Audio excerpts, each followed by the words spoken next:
Mutual fund में invest करने के साथ साथ हमें म्यूचुअल फंड के टैक्स के बारे में भी जानना बहुत ज़रूरी है। तो दोस्तों, म्यूचुअल फंड से जो गेन या प्रॉफिट हमें होता है उस पे क्या क्या टैक्स लगता है, कितना टैक्स देना पड़ता है, ये सब कुछ जानेंगे इस वीडियो में। मेरा नाम है कौस्तुभ और आप देख रहे हो ग्रो मनी। आज इस वीडियो में हम लोग जानेंगे taxation on dividends and taxation on capital gain, और उसके बाद ये भी जानेंगे कैपिटल गेन के ऊपर क्या क्या टैक्सेस है। जैसे कि दो तरह का टैक्स है, एक short term capital gain tax यानी कि STCG एंड एक long term capital gain tax जो कि है LTCG।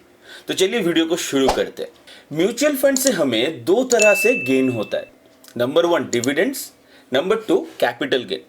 अब ये डिविडेंड्स क्या है?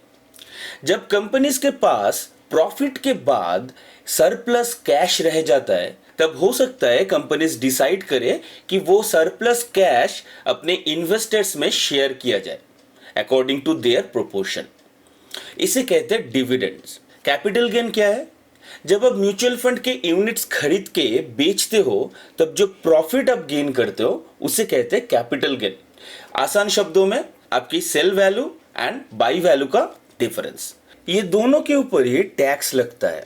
तो चलिए टैक्सेशन को समझते हैं। Number 1 taxation of dividends. 2020 से पहले डिविडेंड्स के ऊपर कोई टैक्स नहीं लगता था अप टू 10 लाख, बट 2020 के यूनियन बजट में किया गया अमेंडमेंट्स के अनुसार डिविडेंड्स को इन्वेस्टर्स के टैक्सेबल इनकम के साथ जोड़ दिया जाता है एंड हर एक इंडिविजुअल का अपने अपने टैक्स स्लैब के अनुसार टैक्स देना पड़ता है। Number 2 taxation of capital gain.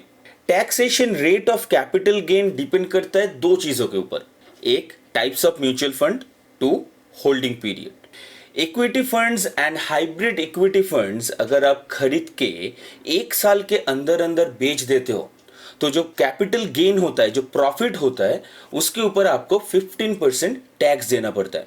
इसे कहते हैं short term capital gain tax.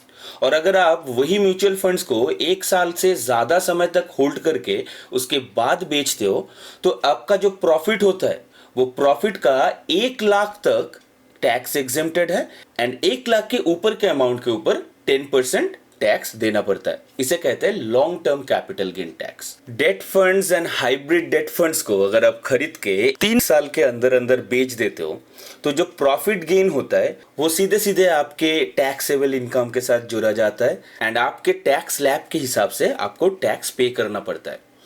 This is short term capital gain tax for date funds. और वही डेट फंड्स को अगर आप 3 साल से ज्यादा टाइम तक होल्ड करके फिर बेचते हो तो जो कैपिटल गेन होता है या फिर जो प्रॉफिट होता है उसके ऊपर आपको 20% टैक्स पे करना पड़ता है। दिस इज LTCG, मतलब long term capital gain tax. तो जिन लोगों ने इतने दूर तक वीडियो को देख रहे हैं उन लोगों के लिए एक बोनस इंफॉर्मेशन है, taxation of capital gains if investment through SIP। I hope SIP का मतलब सबको पता है, जिनको नहीं पता प्लीज चैनल पे बने रहिए। एक अगला वीडियो आ रहा है जिसमें हम लोग SIP को लेके डिस्कस करेंगे, क्या है SIP, कैसे SIP किया जाता है और क्या प्रॉफिट हमको मिलता है SIP करने से। तो अभी के लिए शॉर्ट में बता दे रहा हूं, SIP is systematic investment plans, जिसके थ्रू आप पीरियडिकली एक फिक्स डेट पे एक फिक्स्ड अमाउंट इन्वेस्ट कर सकते हो म्यूचुअल फंड्स में। नाउ मुद्दे पे आते हैं। तो SIP के थ्रू अगर आप इन्वेस्ट करते हो तो उसका टैक्सेशन कैसे होगा? SIP के थ्रू जब जब आप म्यूचुअल फंड्स में इन्वेस्ट करते हो तब तब आप म्यूचुअल फंड्स का एक सर्टेन अमाउंट का यूनिट्स खरीदते हो और जब वो यूनिट्स आप बेचने जाते हो तो वो फर्स्ट इन फर्स्ट आउट के बेसिस पे सेल होता है।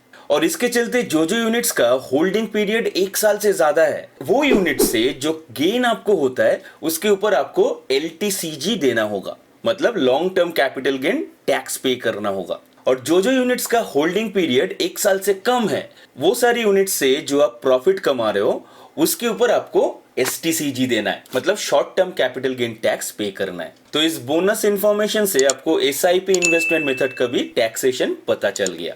दोस्तों, जितना समय तक आप म्यूचुअल फंड्स को होल्ड करके रखोगे उतना आपको प्रॉफिट मिलेगा और उतना ही कैपिटल गेन टैक्स कम पे करना होगा। आई होप इस वीडियो से आपको हेल्प हुआ होगा।